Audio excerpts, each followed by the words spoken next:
What's up, guys? Me and Vibhav biked out to the ruins of Iuliomagus, a small ancient Roman town outside of Schleitheim. Now, there's a bathhouse here, and there's a museum of that bathhouse here, and you've probably all been here in primary, but I'm gonna tell you about it anyway. So, let's come inside.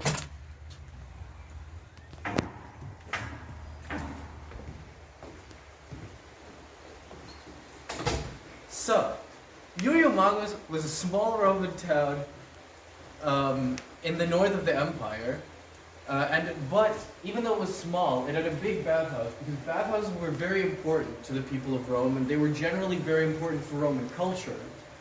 Now, bathhouses, you might think of a bathhouse like a bath or pool, but it's a lot more than a pool. It's more than even a typical sauna nowadays. It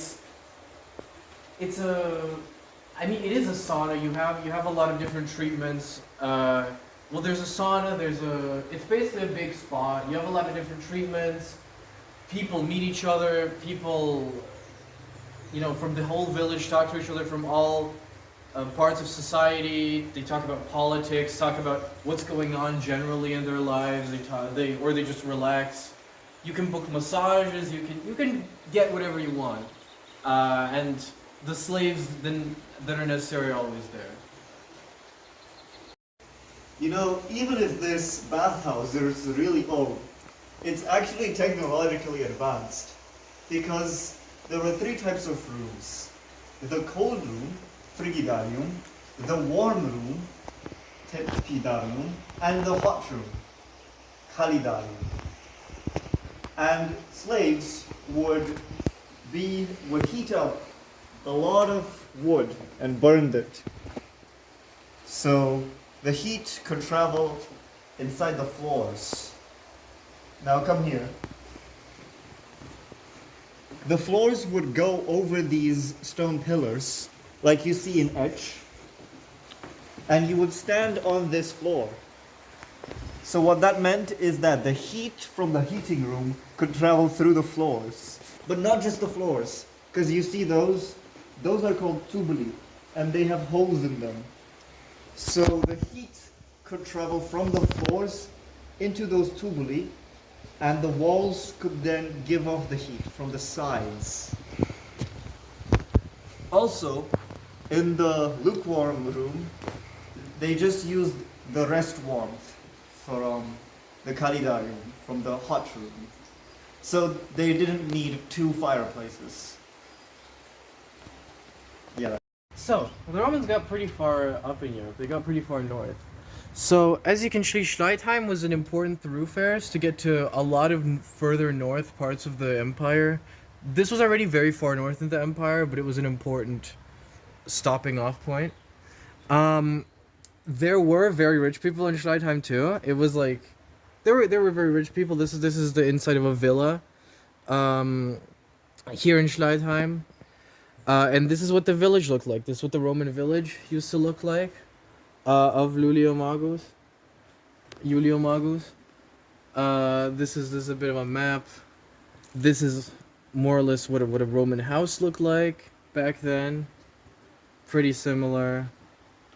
To what? To like a typical Swiss house, like middle-aged Swiss house. Medieval Swiss house.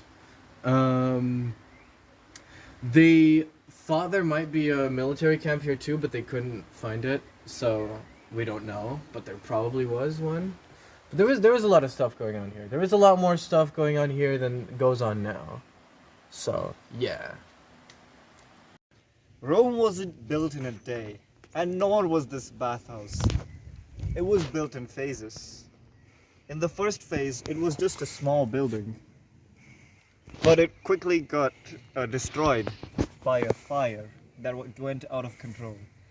You see, fire was important to heat up the floors for the hot room, but it went out of control. So then they built the second and third phase, and it really grew a lot. There now was a cold bath, a warm bath, and a hot bath, along with a big courtyard where people could talk and rest. But then the flooding happened of the Zverenbach, of the stream that back there. Hey cameraman, can you point? Yeah, thanks. That's the stream right there. You've probably been hearing it in the background. And it flooded most of the bathhouse. So what did they do? They elevated most of the rooms by 60 centimeters so that the water could not reach the bathhouse anymore. And after that, it thrived till the collapse of the Roman Empire. Because then this place was just kind of abandoned, honestly. The Zverenbach, let us show you.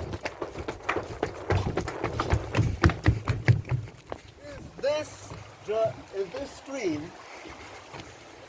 which goes from east to west, and this is what caused the flooding of phase 3.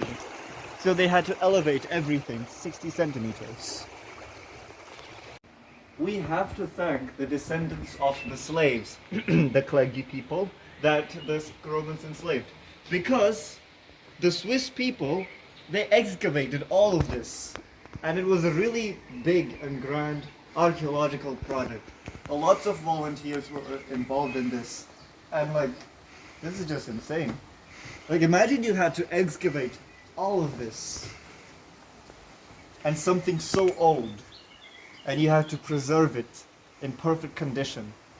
And I want to thank the Swiss people, the people of Schleitheim, for preserving this, so that people like us and you viewers can still learn about it. So that's about it, guys. Thanks for watching. Be sure to subscribe and hit that like button and hit the bell icon. Where are you going? Stop. Please, wait. So, that's it, guys.